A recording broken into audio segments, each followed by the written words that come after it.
28페이지입니다. 권위자. 그리고 이제 다림줄. 다림줄의 핵심은 하나님의 사랑과 진리입니다. 사탄은 이 다림줄을 옮겨놨어요. 하나님의 진리의 말씀 기반에 있어야 되는데 거절의 다림줄 혹은 반항의 다림줄로 이거를 왜곡시켰습니다. 사단이 사용하는 강력한 무기와 힘은 거짓말과 사랑의 결핍입니다. 너는 사랑받지 못했잖아. 욕구가 충족되지 않았잖아. 너는 거절받았잖아. 너는 상처받았잖아. 너는 이렇게 당하면서 네가 억울하게 그렇게 하면 그건 아니잖아. 너도 복수해야지. 너도 미워해야지. 너를 함부로 대했잖아. 너를 무시했잖아. 너는 이에는 이, 눈에는 눈 해야 되지 않을까? 라고 하면서 너는 쫀신도 없냐? 라고 하면서 사단은 계속 사랑의 결핍 그리고 거짓말로 계속 속삭인다 라고 하는 거죠. 그래서 거짓말과 사랑의 결핍 이 두 가지가 바로 우리의 삶을 황폐하게 하기 위한 사단이 쓰는 강력한 무기이다. 용서하지 못하게 하는 마음 사단의 무기이다 라고 하는 거예요. 사랑은 삶의 가장 기본적인 요소와 욕구예요. 그래서 우리는 사랑받기 위해 태어났고 사랑하기 위해 태어난 하나님의 사랑 그 자체입니다. 아멘. 네. 그래서 하나님께서는 원수의 그 무기를 대항해서 원수를 사랑하라. 네, 용서해라. 얼마만큼? 읽어보시 70번. 네. 그렇게 하나님께서는 끝도 없이 사과하면 그리고 용서를 구하면 회개하면 용서하라 라고 하셨어요. 그래서 하나님의 사랑은 끝도 없는 아가페의 사랑, 용서하심. 내가 용서한 것처럼 하나님 아버지도 나를 용서해 주신다 라고 하시는 것입니다. 기름과 차의 연관성과 같습니다. 아무리 좋은 차라도 기름이 없으면 소용이 없는 것처럼 사랑이 없는 삶도 그와 같습니다. 사랑이 있으면 생명이 있고 삶의 의미가 있지만 사랑이 없으면 삶의 의미가 없어요. 자, 그렇다라고 한다면 우리가 사랑을 내 충족 요구될 만큼 받는 사람이 과연 몇이나 될까요? 내가 욕구 충족될 정도로 사랑을 받은 사람 몇 사람이 될 것이고 또한 그 상대방이 사랑을 요구하는 만큼 내가 얼마만큼 또 사랑을 충족시켜 줄 수 있을까요?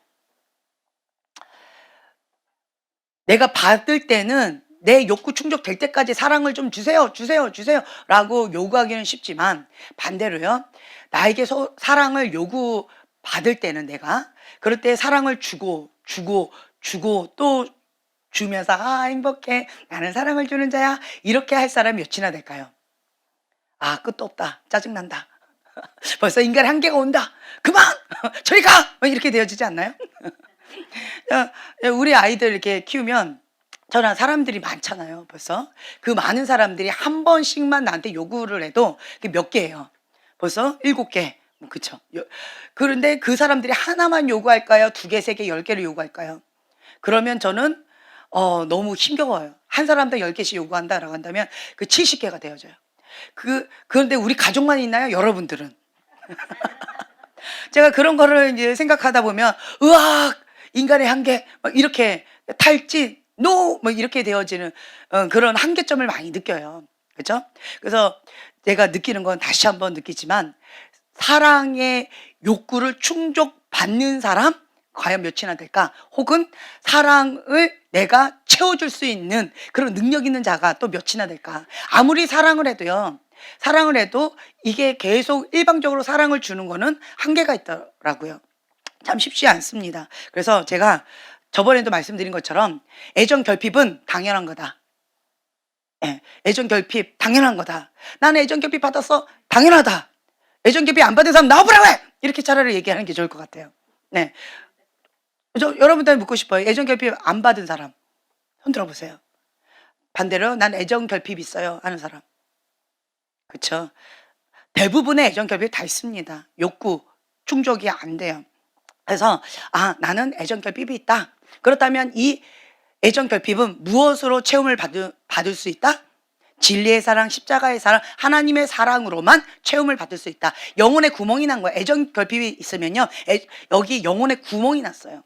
이 영혼에 구멍이 난 이 블랙홀처럼 영혼에 구멍이 났는데 그것은 그 어떠한 사람의 아주 강력한 뜨거운 사랑으로 채우려고 해도 채워질 수 있다 없다? 없다예요. 없습니다. 인간의 사랑은 인간적인 방법으로는 채움을 받을 수가 없다. 오직 진리의 사랑, 십자가의 사랑, 하나님의 사랑으로만 채움을 받을 수가 있다. 방향이 잘못됐다라는 거 하는 거예요. 그래서 사랑의 결핍은 하나님의 사랑, 진리의 사랑, 십자가의 사랑을 바라볼 때, 받아들일 때 체험을 받을 수가 있다. 아멘. 그러면 자유가 와요. 그러면 마음에 여유가 있습니다. 네. 얼마만큼 하나님의 사랑을 받을 수 있을까요? 네, 배고픈 만큼, 필요한 만큼, 갈급한 만큼, 그 필요성을 느끼는 만큼 무한입니다. 무제한. 네. 그래서 나는 욕심이 많아. 그럼 하나님의 사랑 마음껏 다 가져가세요. 나는 욕심이 없어. 미련한 자입니다. 네, 어리석은 자예요. 마음껏 다 가져가세요. 아멘. 하나님의 사랑은 우리 삶에 있어서 단단하고 안정되고 견고한 기초이다. 온 우주의 가장 강력한 힘인 것이다. 반면에 사랑의 결핍은 온 우주의 가장 파괴적인 힘이다. 예. 그리고 이제 과잉 보호 있죠. 예전에는 방치, 방목 이것도 좀 문제가 되었지만 현대판에서는 과잉 보호, 과잉으로 이게 사랑을 표현하는 엄마가 해줄게, 아빠가 해줄게 뭐 이런 거 있죠. 이 과잉 보호 이것도 문제다. 이것도 심각한 문제다. 여섯 번째요. 사탄은 이 사실을 알기에 우리에게 참된 사랑을 빼앗아 가려고 한다. 사랑이라는 다림줄 대신에 거절감의 다림줄로 대체시킨다. 그래서 우리가 거절감으로 씨름하게 된다. 자, 한쪽으로는 거절의 다림줄이고요. 또 반대편으로는요, 반항의 다림줄이 있어요. 이건 또 뒤쪽에 더 자세하게 다룰 것입니다. 사랑은 관계에도 크나큰 영향을 준다. 사랑은 우리로 하여금 하나님과의 의미 있는 관계를 가져다 주고 사랑과의 의미 있는 관계를 가져다 주며 또 우리 자신에게 가치감을 주고 행복감을 준다. 네, 내가 사랑을 받고 있다라고 한다면 내 존재 가치가 있다라고 느껴요. 그리고 내가 사랑을 받는다라고 느끼면요 행복감을 느껴요. 근데 내가 사랑받지 못했어요. 그럼 내가 참 무가치하구나. 나는 사랑받을 수 없을 만큼 나는 그런 비참한 존재구나 라고 수치심을 느낀다라고 하는 거죠. 사람은 사랑을 먹고 자라가는 나무입니다. 우리의 인격과 성격과 삶을 건강하게 자라게 만드는 데 있어서 필수적인 영양분이 바로 사랑입니다. 네, 하나님의 사랑입니다. 그리고 이제 우리가 지금 속사람의 주 그리고 또 축사 이 부분을 다루고 있잖아요. 진도는 여기까지 나가고 이제 옵션으로 제가 다른 거를 좀 얘기하려고 그래요. 우리가 사단이 악한 영이 이렇게 침투하는 통로가 있는데 그것이 가장 치열한 곳이 어디다? 여기 생각. 이게 영의 통로다라고 말씀을 드렸죠. 그래서 생각을 통해서 이렇게 들어와요. 그럼 벌써 마음을 장악해요. 마음이 장악되면 행동하는 것은 시간 문제다라고 말씀을 드렸어요. 그래서 생각이 오만 가지 잡다한 생각이 올 수는 있지만 그것을 잡으면 집을 짓게 내버려 두면 그것은 죄다라고 말씀을 드렸습니다. 근데 이 악한 영이 들어오는 그러한 통로가 세 가지가 있는데 그 중에 하나가 이 상처의 통로가 있어요. 그리고 두 번째 통로는 죄의 통로가 있어요. 세 번째 통로는 우상숭배의 통로가 있습니다. 그 통로를 통하여서 악한 영이 우리 안에 들어옵니다. 첫 번째로 상처의 통로. 상처 없는 사람이 있을까요? 쓴뿌리 상처 용서하지 못하는 마음, 분노, 미움 없는 사람이 있을까요? 대부분 다 있습니다. 그런데 차이가 뭐냐? 그것을 통해서 상처의 통로를 통해서 악한 영이 들어오는 것을 허용하는 것은 미련한 자다. 예, 내가 상처를 받았어. 아파! 라고 했는데 거기에 영적인 쓰레기가 있으니까 악한 영이 아주 대놓고 들어옵니다. 합법적으로 들어와요. 왜요? 쓰레기가 있으니까. 영적인 쓰레기가 있으면 여기다가 쓰레기를 갖다 놓으면 뭐가 올까요? 예, 바퀴벌레, 파리, 쥐, 그냥 잡다한 것들이 막 오겠지요. 그리고 여기에 곰팡이가 피면서 더러워요. 그러면 계속 오겠죠. 예, 그런데 쥐를 잡아내고 바퀴벌레를 잡아내고 아무리 약을 뿌리고 나는 깨끗하게 한다고 해도 여전히 올까요, 안 올까요? 와요. 왜 올까요? 영적인 쓰레기는 내버려 두고 근본 뿌리, 근본 원인은 내버려 두고 다른 것 갖고 자꾸 쫓아내버린다고 해서 해결이 안 된다라고 하는 거죠. 쓴뿌리, 상처, 용서하지 못하는 마음, 미움, 분노 이러한 것들이 영적인 쓰레기예요. 그 쓰레기를 갖고 있으면 그러면 악한 영이 계속 합법적으로 들어온다. 그래서 우리는 뭐 하면 돼요? 이 쓰레기를 버리면 돼요. 하나님 앞에 이렇게 기도합니다. 하나님, 내 안에 있는 이 영적인 쓰레기, 미움 제거해 주세요. 미움 가져가 주세요. 용서하지 못하는 마음 가져가 주세요. 예수님의 이름으로 기도합니다. 아멘. 이런다고 해결될까요? 안 돼요. 뭐 하면 돼요? 내가 버리면 돼요. 내가 버리면 돼요. 이거를 버리면 돼요. 여기에다가 버리면 돼. 내가 버리면 돼요. 그 버리는 건 뭐예요? 용서를 선포하는 거예요. 예, 미워하지 않겠다 결단하는 거예요. 그리고 또 분노의 마음, 주님 앞에 주님, 내가 분노를 거부합니다. 그러니까 화를 품어도 해가 지기 전까지 그걸 풀어야 되잖아요. 그것처럼 화가 나도 죄를 짓지 말라고 했어요. 주님, 제가 회개합니다 라고 가는 거지요. 미워도 그 미움의 마음을 빨리 하나님 앞에 해결하는 거예요. 상처를 받았어요. 아파요 라고 상하고 통해하는 심령을 주님 앞에 뭐예요? 토설 기도를 합니다. 그러니까 이게 버리는 거예요. 토설 기도라는 것은 내 안에 있는 쓴마음, 쓴물, 쓴뿌리, 이거를 토설해서 하나님 앞에 다 쏟아내는 거예요. 버리는 작업이에요. 그래서 이 상처의 통로는 내가 버리면 된다. 예, 용서하면 된다 라고 하는 거예요. 이거를 방치해 두면 어떻게 되느냐? 중독의 영까지 가게 되어져요. 두 번째로는요, 죄의 통로가 있어요. 죄의 통로는 이게 습관적인 죄가 있어요. 내가 습관적으로 짓는 죄. 예를 들면 어떤 문제가 생겨요. 그러면 나는 회피해. 회피하고 뭘 해요? 쾌락을 즐깁니다. 어떤 중독에 빠집니다. 어떤 세상 죄를 짓습니다. 습관적인 죄를 짓습니다. 왜 그럴까요? 직면하기 어려우니까 회피하면서 다른 죄를 짓는 거예요. 이것이 습관적인 죄인데, 이 습관적인 죄를 통하여서 합법적으로 악한 영이 또 들어옵니다. 자, 이 습관적인 죄는 어떻게 해야 될까요? 예, 끊어야 돼요. 안 하면 돼요. 너무 쉽죠? 알코올 중독자한테 그 어린 왕자에서 보세요. 어린 왕자 알코올 중독자가 막 술을 마셔요. 아저씨, 왜 이렇게 슬퍼하세요? 나이가 술 마시고 이렇게 고통스러워서, 인생이 슬퍼서 마신다. 나는 정말 이 술 마시는 게 너무 싫어. 아저씨, 그럼 안 마시면 되잖아요. 그래, 안 마시면 되지. 너무 안 마시고 싶어서 나는 마신다. 정말 이해가 안 되죠. 안 마시면 돼요. 근데 그게 쉽나요? 중독에 걸리면 어려워요. 이게 뭐냐면 습관적인 죄예요. 습관적인 죄는 그때 말씀드린 거죠. 쇠고랑에 있는 거예요. 쇠고랑, 그리고 이거 쇠골, 이게 굴, 뭐라고 하죠? 어쨌든 이거 굴, 예, 그거 있는 거. 그리고 쇠사슬 이렇게 묶여 있는 거예요. 그래서 감옥에 이렇게 갇혀 있는 거죠. 이게 습관적인 죄예요. 이게 죄의 노예가 되어진 거예요. 나 혼자 스스로 힘으로 이걸 끊을 수 있다 없다? 없어요. 습관적인 죄 중독에 빠져 있는 사람은 나 스스로는 불가능합니다. 누군가의 도움을 받아야 돼요. 예수의 이름을 끊어질지어다 라고 하면서 이거를 파쇄하는 거. 근데 내가 할 수 있는 영역은 있어요. 뭘까요? 죄의 힘을 키워주지 않으면 돼요. 그건 뭐다? 죄를 안 짓는 거. 계속 죄를 안 짓고 주님 앞에서 이 죄를 말려 죽이는 거예요. 이 영역을. 그러면 이 쇠사슬이 이게 얇아지고 이게 녹슬어지는 거죠. 그러면 예수의 이름을 끊어질지어다, 예수의 이름 떠나갈지어다 라고 하면 힘이 없으니까 그렇게 쫓겨나게 되어진다 라고 하는 거죠. 그래서 이 습관적인 죄는 그냥 어떻게 해야 되느냐? 그냥 회개 모드, 회개. 예, 어떤 분이 이러더라고요. 술을 탁 먹으면서, 나는 교회 다니지만 나는 술을 먹습니다. 그러면서 어떤 분이 그래요. 주님, 이 술을 마시기 전에 주님 앞에 기도를 드립니다. 그리고 주님, 내가 이걸 먹고 하나님 영광 위해서 열심히 살게 해주세요. 이렇게 기도하고는 마신대요. 그래서 모든 음식을 먹기 전에 기도하고 먹어야 되기 때문에 술도 기도하고 먹는다 라고 하더라고요. 주님, 이 술을 끊게 해주시옵소서. 간절히 기도하고 한 잔 마셔요. 근데 그러면서 이 사람이 죄책감이 있을까 없을까요? 있겠죠. 힘겹겠죠. 그리고 이걸 끊고 싶은 마음이 있겠죠. 예, 그러면서 이 사람이 이거를 계속 회개하는 거예요. 주님, 내가 이것을 끊기를 원합니다. 근데 내 힘으로 안 돼요. 주님 도와주세요.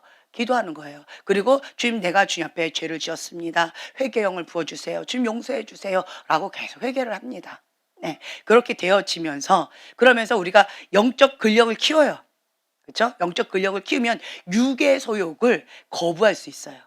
근데 혼의 영역, 이 육의 영역은요, 이 영이 약하면 끌려가게 되어져 있어요. 쉽지 않습니다. 근데 이런 부분에 있어서는 우리가 하나님 앞에 이 습관적인 죄는 회개 모드로 가는 거예요. 그리고 이 마음, 혼적인 영역의 상처는요, 용서한다. 이것도 물론 회개하는 거겠죠.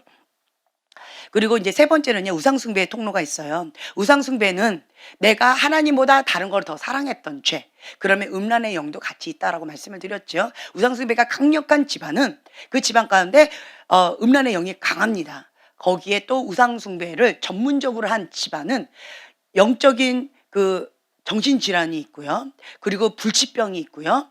그리고 가난의 영이 있고요. 뭐 기타 등등 여러 가지 뭐 질병들이 같이 따라오는 것들이 있어요. 그래서 그 우상숭배로 인한 이 죄의 통로가 열렸다라고 한다면 이거는 어 다른 거 없는 것 같아요. 우리 이거 프린트물 붙잡고 주님 앞에 회개 기도 계속 하면 돼요. 회개 기도합니다. "나 어떻게 기도해야 될지 모르겠어요." 그러면 거기다 가로에다가 이름을 넣는 거죠. "아 아무개를 대신해서 내가 예수 이름으로 회개합니다."라고 하면서, 근데 그 간증이 참 이제만하면 나와요. 그 효과 보고 있다고. 예, 효과 보고 있다고 그럽니다. 그래서 여러분들이, 근데 그거 참 쉽지 않더라고요. 이거 3번 하라고 그러고 저거 3번 하라고, 이거 3번 하라고, 그거 뒤로 돌려서 또 한 번 더 해야 돼요. 3번씩 3번씩. 이거 만만치 않더라고요. 이거 하다 보면 3시간 훌떡 갈 것 같아요. 그렇죠? 그리고 이 영적 싸움이 굉장히 치열합니다. 그래서 우상 숭배를 통한 이 또 이 악한 영이 들어오는 거가 있는데요. 이건 좀 굉장히 강력한 것 같아요. 이거는 전문 사역자를 통해서 도움을 받으면 아주 좀 좋을 것 같아요. 자기 혼자 힘으로는 좀 어려운 영역이 있어요, 요 부분은. 예. 이 세 가지 다 그렇긴 하지만, 예, 그런 게 있는 것 같아요. 근데 그렇다라고 한다면, 자, 나는 어떤 영역인지 모르겠어요. 그렇지만 내 안에 내가 아닌 뭔가가 있는 것 같아. 내 안에 자꾸 분노가 일어나요. 내 안에 자꾸 미움이 올라와요. 그렇다라고 한다면 그것은 뭘까요? 미움이 올라오면 미움의 영이다. 분노가 올라오면 분노의 영이다. 그냥 그렇게 영의 이름을 그 역할에 따라서 이렇게 불러요, 우리가. 그런데 우리가 지금 현재 이렇게 그 성기미들을 통하여서 사역 훈련을 받기도 하고 또 사역을 해 드리고 그렇게 합니다. 오늘도 좀 전에 저쪽에서 어떤 분을 섬겨 드렸는데 그분이 받으시면서 너무 시원하대요. 그러면서 왜 이렇게 치유 축사를 받으려고, 속사람 치유를 받으려고 저렇게 줄을 섰는지 조금 이제야 좀 알겠대요, 왜 그런지를. 너무 좋대요. 그러면서 행복해하면서 갔어요. 한번 맛을 보면 맛을 압니다. 예. 맛을 안 보면 고기 맛을 니네들이 알아? 모르지요. 그쵸? 그래서 한번 이런 사역을 받아 보면 그 맛을 알아요. 그냥 한번 받아 보지요. 그럼 이제는 어떻게 되는 줄 아세요? 자꾸 받으려고 하는 애기 같은 것은 이제 그만. 이제 그만. 이게 그만이에요. 어떻게 해야 되느냐? 인제 받았다라고 한다면 다른 사람을 인제 섬기려고 하셔야 돼요.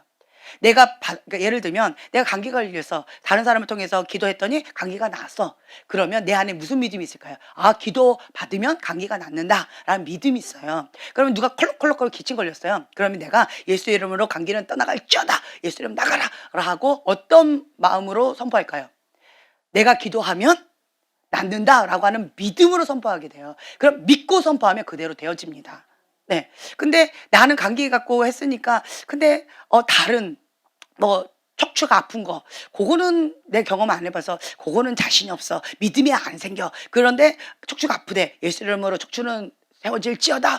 똑바로 될지어다. 치유될지어다라고 한다고 될까요, 안 될까요? 내가 믿지 않고 선포하면 그게 잘 안 이루어져요. 그러니까 참 신기해요. 그러니까 내가 기도받고 나았지요. 내가 경험을 해 봤지요. 그럼 믿음이 업되어져요. 그 경험을 통하여서 내가 믿음으로 선포하고 기도하면 내가 믿고 선포하고 믿고 섬겨 드리기 때문에 그대로 역사가 되어져요. 왜 그럴까요? 우리에게는 모든 믿는 자들에게는 입술에 권세를 주셨어요. 근데 다만 차이가 뭐냐라고 한다면 내가 믿는 만큼 내 믿음대로 될지어다요. 내 믿음이 이만하면 그 믿음대로 되는 거고, 내 믿음이 요것만이야라고 제한하면 그것만 되어진다라고 하는 거예요. 하나님께서는 그것을 존중해 주셔요. 그래서 여러분들이 내가 속사람 치유를 받았다. 그러면 거기서 회복이 되어지고 도움이 많이 됐다. 그러면 참 신기한 게요. 내가 다른 사람을 또 속사람 치유하는데 기도해 드리면 효과를 많이 보신다라고 하는 간증을 많이 듣게 되어져요. 또 나는 축사를 받았어요. 그래서 효과를 많이 봤어요. 그러면 다른 사람을 놓고 또 축사 기도를 해드리죠. 그러면 그 사람도 효과를 많이 봤다라고 하는 간증을 많이 들어요. 그런 간증을 들을수록 나는 어떻게 될까요? 믿음이 업돼요. 믿음이 업. 아, 진짜 되네? 진짜 되네? 나도 되네? 이렇게 되어진다라고 하는 거예요. 입술의 권세는 누구에게 주어졌을까요? 믿는 자예요. 내가 오늘 예수님을 구주로 영접했다라고 한다면 지금부터 내 입술의 권세가 주어진다. 라고 하는 거예요. 아, 나는 이제 믿었으니까 10년 뒤에 입술의 권세가 있겠지. 내 믿음대로 될지어다. 그럼 얼마나 슬프겠어요. 그렇죠? 진리의 말씀대로 여러분들은 믿으셔야 돼요. 성경의 말씀은요, 즉시예요. 즉시. 예수님이 내 안에 오시는 그 즉시, 주인으로 통치하시는 즉시 입술에 권세가 있고 하나님의 자녀의 권세가 있다라고 하는 거죠. 그래서 그때부터 내가 행사할 수 있다. 믿음만큼, 내 분량만큼 그렇게 되어진다. 그리고 이 영적인 권세는 어떤 사람은 강력해요. 어떤 사람은 약해요. 그 차이가 뭘까요? 그렇죠. 제가 계속 말씀드렸잖아요. 치유 기도를 계속 했어요. 그러면 치유의 영적인 권세가 더 활성화됐겠죠. 그렇죠? 축사기를 계속 했어요. 그러면 축사 영역의 영적인 권세가 계속 활성화되겠지요. 더 강력해지겠죠. 근데 이 사람은 그 권세가 있음에도 불구하고 사용 안 했어요. 그러면 활성화되지 않았겠죠. 그 차이밖에 없어요. 많이 사용하는 만큼 영적인 권세가 활성화되어지고 더 강력해진다라고 하는 거예요. 그 차이밖에 없어요. 나는 영적인 권세가 약해요. 왜 그럴까요? 치유를 놓고 기도해 보셨나요? 축사를 놓고 기도해 보셨나요? 그러면 대답이 뻔합니다. 나는 기도하면 축사의 영권이 강력하게 나가요. 나는 치유의 영권이 강력하게 나가요. 라고 아주 담대하게 말씀하시는 분들은 어떤 경우일까요? 그쪽으로 전문적으로 아주 강력하게 돌파하면서 에너지를 많이 쏟으신 분들이에요. 그렇게 많이 섬기기도 했고요. 그걸 놓고 기도로 작전 기도, 금식 기도, 나름대로 돌파의 기도 하신 분들일 거예요. 그렇죠? 예, 그 차이라는 거예요. 그 차이. 얼마만큼 내가 믿고 활성화 시켰느냐. 그 차이예요. 나 영적인 권세 많이 받고 싶죠. 그러면 그렇게 많이 사용하세요. 많이 섬기세요. 어떤 사람은 제가 사역자 딜레마가 있습니다. 사역을 할 때 성령이니까 민감하게 이렇게 하고 난 다음에 성령의 인도하심 따라 사역을 하고 그다음에 사역자 딜레마에 빠지지 않도록 자기 관리를 철저하게 해야 됩니다. 라고 이렇게 얘기했더니 참 신기해요. 그러면 내가 사역하기 전에 영적 관리 잘하고 뜨겁게 기도하고 자기 관리를 철저하게 하고 그리고 나서 사역하고 난 다음에 또 예수님 보혈로 다 터는 기도해서 깔끔하게 해서 그리고 사역하면 할수록 어떤다? 영적인 권세가 더 강력해진다. 더 강력해진다라고 했지요. 그러니까 파워. 이게 더 강력해지는 거예요. 그럼 사역할수록 더 좋은 거예요? 나쁜 거예요? 더 좋은 거예요. 더 강력해지는 거예요. 기회가 더 많이 주어지는 거예요. 그렇죠? 근데 사역자 딜레마에 걸리지 말라고 했더니 사역하고 나서 내가 사역자 딜레마에 걸리면 어떡하지? 두려움에 빠지는 경우가 있어요. 그건 뭐다? 미련한 거다. 미련한 거다라고 하는 거예요. 내가 방법을 알려드렸잖아요. 왜 딜레마에 왜 빠져요? 영적인 교만. 왜 영적인 교만에 빠져요? 하나님 말씀을 붙잡고 겸손히 회개 모드로 기도하면서 엎드려 나가면 여기에 빠지지 않아요. 빠지기 전에 주님 잘못했습니다고 회개하게 되어져요. 그렇죠? 그런 유혹은 받을 수 있겠지만 사단아 예수를 물러가라라고 하고 오히려 주님 앞에 납작 엎드려서 더 깨어 있게끔 그렇게 되어진다라고 하는 거죠. 예. 그러면 그리고 또 한 가지는 우리가 어떤 유행병 이렇게 했을 때 뭘 강조했어요? 면역성. 피한다고 그 바이러스는 사라져요, 안 사라져요? 평생 안 사라집니다. 그 바이러스 무서워가지고 우리가 바깥으로 못 나간다? 미련한 거예요. 그러면 근데 기저질환이 있거나 몸에 걸리면 안 되는 분들은 진짜 조심하셔야 되겠죠. 근데 보편적인 다른 사람들은 자체적인 하나님께서는 우리 몸을 참 신기하게 만드셨어요. 그거를 자체적인 면역성을 키우게끔 해요. 예방접종은 뭐예요? 병균을 집어넣는 거예요. 조금 집어넣어서 그것을 내 몸이 면역성 키워가지고 그걸 이겨낼 수 있도록 이걸 면역을 강화시키는 거예요. 그래서 실질적으로 강하게 왔을 때 그거를 물리칠 수 있는 면역성. 만드는 거거든요. 하나님께서 이렇게 우리 몸을 신비하게 만드셨기 때문에 자체적으로 명령성을 키우는 데에 본인이 이렇게 노력을 하시면 되지, 그거 무서워서 뭐 이래라 저래라 이렇게 하는 것은 지혜롭지 못하다라고 하는 거죠. 영적인 전쟁도 마찬가지예요. 영적인 의사이기 때문에 누군가를 사역할 때 저 바이러스가 나한테 오면 어떡하지? 내가 이렇게 되면 어떡하지? 라고, 혹은 내 안에 있는 이런 더러운 바이러스가 저 사람한테 가면 어떡하지? 이거는 사단이 주는 거짓의 두려움이라는 거예요. 그거는 불필요한 두려움이에요. 그런 생각하지 마시고 그 시간에 뭐 하면 돼요? 영적 근력을 키우면 돼요. 면역성을 강화시키면 돼요. 예. 그러니까 영적으로 면역성 강화는 영적 근력을 키우는 거예요. 기도예요, 기도. 예. 그래서 이 영으로 강력하게 부르짖는 기도, 그것이 영적 강화하는 거예요. 면역성을 강화하는 거예요. 그래서 그걸 강하게 막 해가지고 어떤 질병이 온다 할지라도 우리가 기름칠이 있으면 파리가 여기에 앉을 수 있어요? 또록 미끄러져요. 그렇게 되어지도록 우리가 강력하게 이 기름 부음 받는 거예요. 기도를 통하여서. 그러면 하나님의 사랑하는 자는 해를 받지 않습니다. 누가 지키시기 때문에, 누가 보호하시기 때문에, 누가 피난처이시기 때문에 하나님이 책임지신다라고 하는 거죠. 그리고 또 한 가지는 나는 사명자예요. 아멘. 평신도 사역자라고 저는 여러분들을 그렇게 부르고 있습니다.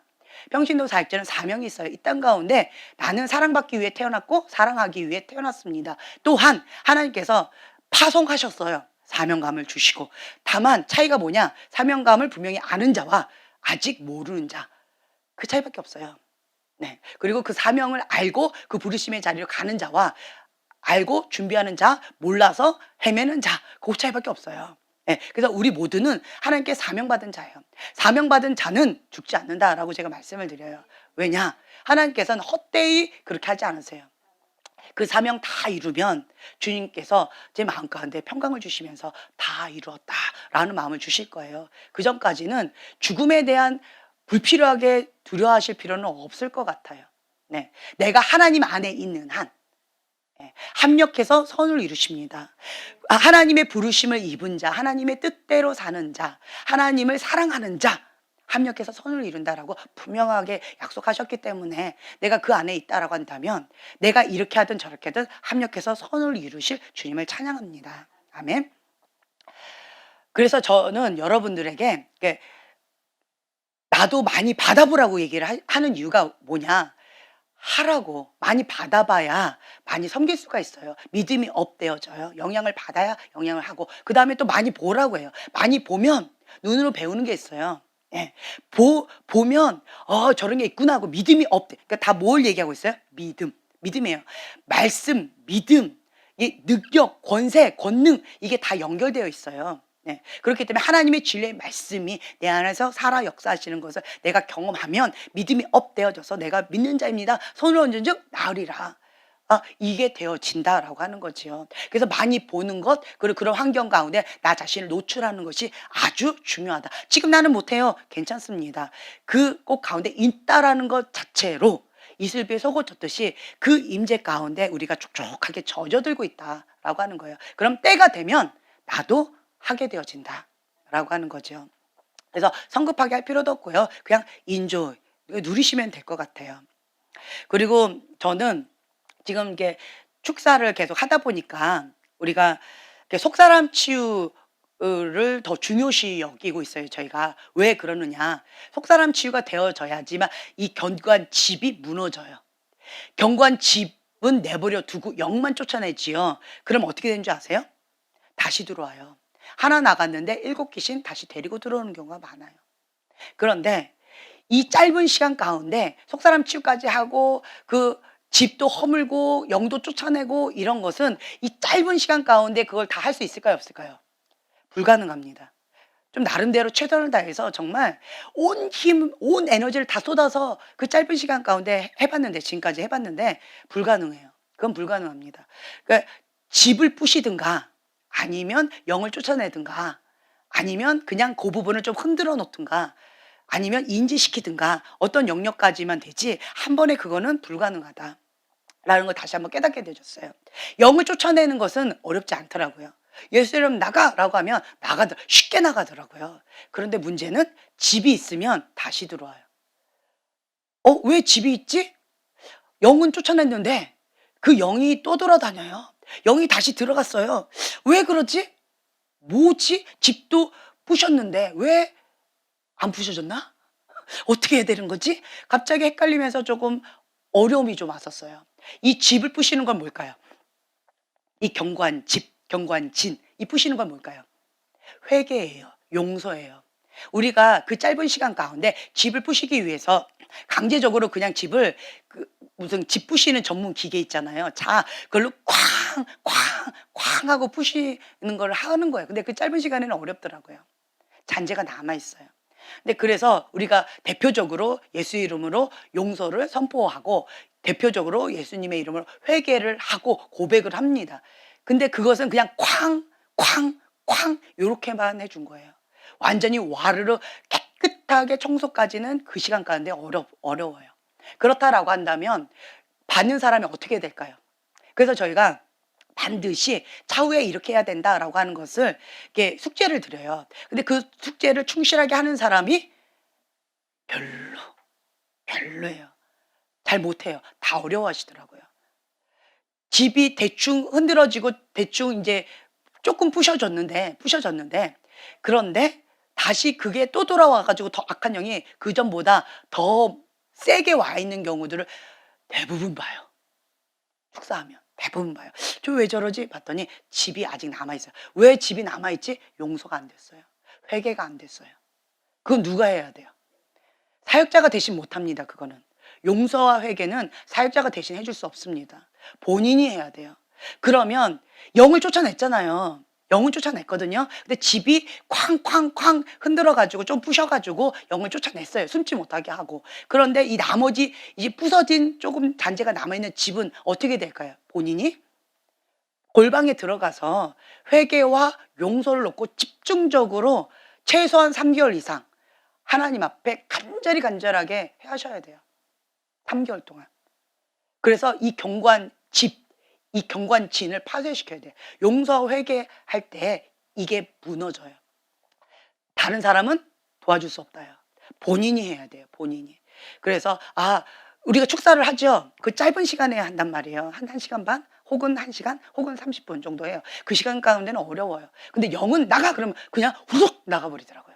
혹은 참 재밌어요. 이 사람 안에 있는 그 어둠의 영 나가 했잖아요. 그런데 요 사람 안에 있는 그 영이 나가고 내 안에 있는 것도 나가고 구경하고 있는 사람 안에 있던 그 영도 나가고 할렐루야. 너무 말을 잘 들어.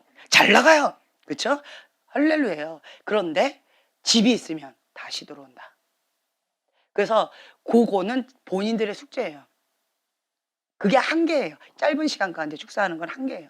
그래서 여러분들이 최소한 3개월 이상 축사 받고 나서는요. 3개월 정도는 용서 회개 놓고 작정 기도를 하셔야 돼요. 그냥 어떤 미움의 마음이 들어간다. 아니면 분노가 올라온다. 막 죽고 싶은 생각이 온다. 부정적인 생각이 온다. 내 안에 막 쓴뿌리가 올라온다. 죄를 짓고 싶은 생각이 올라온다. 별의별 것들 다 있을 거예요. 제 통로들 아까 3가지 말씀드렸잖아요. 그 통로를 다 차단하셔야 돼요. 그리고 회개와 용서. 그냥 예수 이름으로 용서합니다. 예수 이름으로 회개합니다. 막 무조건 그 모드로 가셔야 돼요. 그래야지만 이게 유지가 되어져요. 참 쉽지가 않더라고요. 네. 그래서 이걸 어떻게 할까? 근데 스스로는 잘 못하니까 그러면 어떻게 할까? 좀 고민이 많았어요. 그래서 우리가 참 맞춤형을 해드리자. 할렐루야. 그래서 이제 어떤 한 분을 딱 봤을 때 그 한 가지 주제만 했어요. 한 가지 주제만 딱 해가지고 예를 들어서 제 안에 있는 분노가 있어요. 그럼 그 분노, 그 하나의 사건, 속사람 치유 딱 들어가고 분노의 영만 예수 이름 나가라고 해서 그 부분만 딱 해드리죠. 그러면 그 사람은 그거는 유지가 되어지더라고요. 어느 정도는. 그래서 또 어느 좀 시간이 지나면 다시 한 번 더 관리를 해드려요. 그것이 잘 유지가 되어졌는지 안 됐는지. 그리고 잘 되고 있네. 그럼 다른 영역도 한번 볼까라고 이렇게 점진적으로 이렇게 나가게 되어진다라고 하는 거죠. 그때까지 기다린다라고 한다면 여러분들 하하호 할머니 할아버지가 될 수도 있어요. 그렇죠? 이 많은 사람들을 어떻게 그렇게 다 해드려요? 쉽지 않아요. 그래서 제가 고민을 하다가 이런 생각을 해봤어요. 자가 축사. 네, 속사람 치유도 본인이 스스로 한번 해보시고. 근데 속사람 치유 혼자서는 참 어려워요. 도움을 받으면 쉽게 되어지는데 혼자서 하라 그러면 대부분 어렵다. 99%가 어렵다라고 얘기하세요. 혼자서 스스로 한다라고 하는 사람은 극소수예요. 그렇다라고 한다면 그 속사람 치유는 어렵다라고 하면요. 뭐 하냐? 프로세스. 프로세스만이라도 아주 열심히 해 주세요. 프로세스만이라도. 그냥 골방에 들어가서 내 기도 시간에 하나님 앞에 그 프로세스를 계속 열심히 하시면서 성령님 앞에 이거를 계속 조명을 받으세요. 그리고 스스로가 그거를 용서하고 회개 기도하고 그 하나 그거 갖고 계속 하세요. 그러면요. 한 번 받아서 그 부분은 그냥 깔끔하게 마무리 짓는 경우가 있어요. 그러면 다음 단계로 딱 넘어갈 수 있어요. 그럼 참 좋잖아요. 그쵸? 예. 그래서 여러분들이 요거 안 되면 저거라도 이렇게 해 주시고 그리고 또 사역 받고 나서는 차후 관리가 아주 중요하다라고 하는 거 좀 알아주시고 그다음에 또 한 가지는 또 저는 이제 셀프 축사 저는 저 자신의 셀프 축사 많이 하거든요. 셀프 축사를 이렇게 하면 그러면 어 좋은데 어떤 게 좋으냐라고 한다면 내가 감당할 수 있는 그것만 나가요. 내가 감당하지 못하는 그거는 '내가 왜 나가? 안 나가?' 라고 버텨요. 그러면 '어 안 나가네?' 그럼 더 주님 앞에 막 부르짖고 영권 달라고 기도하고 막 이렇게 해 가지고 회개하고 용서하고 경고한 집을 딱 부시고 그리고 나서 "예수님 나가."라고 한 다음에 고때서 나가는 경우 있어요. 그러면 차후 관리가 될까요? 안 될까요? 되죠. 그러니까 맞춤형으로 내가 감당할 수 있는 고기선까지만 요구가 되어지니까 차후 관리까지 이게 쭉 가지더라고요. 이게 좀 좋은 것 같아요. 그쵸? 근데 사역자가 "예수님 나가라." 그래서 완전히 대청소를 싹 해 버렸는데 본인이 감당을 못하는 경우가 태반이에요. 그러면 좀 어려워진 상황들이 좀 많이 있더라고요. 그래서 그거를 좀 저희가 배려해 드린다고 '이 사람이 어느 정도 감당할 수 있을까?' 거기까지 또 이렇게 저희가 체크를 해 드려요. 그래서 '아 여기까지는 감당하겠구나.' 하고 고렇게 해 드리고도 합니다. 그래서 여러분들이 내가 예수님의 이름에 권세가 있다고 영이 보인다고 무조건 다 내쫓는 것은 미련한 거다. 예 미련해요. 그 상황을 다 봐야 돼요. 다 봐서 '이 사람이 여기까지는 되겠구나. 그리고 견고한 집이 이 정도까지 무너져서 그다음에 이 사람이 할 수 있겠구나. 그러면 요 정도까지는 내가 축사할 수 있겠구나. 요 정도까지 내가 이렇게 할 수 있겠구나. 그리고 이 사람은 속사람 치유가 더 필요하구나. 그러면 축사보다는 속사람 치유를 좀 더 받으면 좋겠구나.' 이제 이런 거. 요런 것들을 상황 판단을 잘 하면서 해 나가야 돼요. 그러니까 맞춤형으로 해야 된다라고 하는 거죠. 이거는 누가 가르쳐 주세요? 성령님께서 가르쳐 주시는 거예요. 내 안에 계신 성령님께서 감동을 주셔요. 그래서 사역자는요, 반드시 성령님의 인도하심을 따라서 거기에 맞춰서 보조를 해 가면 그것이 최고다. 최고예요. 그래서 성령님께서 이 사람의 맞춤형으로 말씀을 주세요. 그리고 저 사람에게 맞춤형으로 해 주세요. 나는 이 사람에 대해서 몰라. 하지만 성령님께서 "이렇게 해라. 저렇게 해라."라고 얘기해 주시니까 거기에 따라서 이렇게 나가거든요. 네. 그러면 거기에 최고로 딱 적합하게 되어지는 경우가 있어요. 우리가 영적인 의사예요. 그러니까 실제적인 의사 선생님이 이렇게 간증을 하셨어요. 불치병을 다 치유하시는 어떤 의사 선생님이 계셨어요. "어떻게 해서 그렇게 하십니까?" 그랬더니 그분은 믿는 분이셨어요. 크리스찬이셨어요. "나는 그걸 몰라요. 근데 성령님께서 수술을 할 때 여기를 묶어 줘라. 저기를 풀어 줘라. 여기를 어떻게 해 줘라." 이렇게 말씀을 주신대요. 그러면 고대로 했대요. 그랬더니 불치병이 다 나았대요. 그럼 자기도 모른대요. 그래서 그 의사 선생님이 굉장히 유명해요. 근데 본인도 몰라요. 그때그때 성령님의 인도하심 따라 민감함으로 수술을 하는 거예요. 그것처럼 우리는 영적인 의사이기 때문에 성령님께서 인도해 주시는 대로 "그만해라."라고 하면 그만. 성령님께서 "이렇게 이렇게 해라."라고 하면 거기까지. 예. 그렇게 하시는 것이 가장 지혜롭다라고 하는 거죠. 자, 여기까지 하고 제가 마치겠습니다. 주님 감사합니다. 다림줄의 핵심은 하나님의 사랑과 진리입니다. 또한 우리 안에 하나님의 영으로 충만케 되기를 원합니다. 우리 영혼 가운데 사랑의 결핍으로 말미암아서 영혼에 구멍이 나져 있는데 그것은 오직 하나님의 사랑, 진리의 사랑으로만 채움을 받을 수가 있다라고 오늘 다시 한번 배웠습니다. 주님, 우리가 십자가를 바라보고 예수님으로부터 그 진리의 사랑, 십자가의 사랑, 하나님의 아가페의 사랑을 받아들입니다. 그래서 이 영혼의 구멍을 채웁니다. 하나님의 사랑으로 자꾸 넘치게 하여 주셔서 나는 하나님 앞에 사랑받는 자로, 존귀한 자로, 다른 사람을 사랑으로 섬길 수 있는 지혜로운 자로 그렇게 나갈 수 있도록 축복하여 주시옵소서. 감사드리며 예수님의 이름으로 기도합니다.